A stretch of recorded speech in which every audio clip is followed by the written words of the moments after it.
Kim at Paolo magkasama sa isang kwarto nang magpunta sa Birmingham, UK. Kilig na kilig at hindi makapaniwala ang mga tagahanga ng Kim Pao nang malaman nila na magkasamang natulog sa isang kwarto sina Kim at Paolo sa Birmingham, UK. Ayon sa kanila pareho nilang ninais na magsama matulog sa isang kama. Masayang masaya at kinikilig pa ang kanilang mga fans dahil sa wakas daw ay nagpakatotoo na ang dalawa.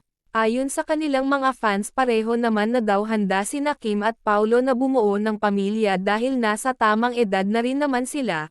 Sigurado daw na magkakasundo silang dalawa dahil pareho naman silang mabait at halos parehas din sila ng gustong mangyari sa kanilang buhay.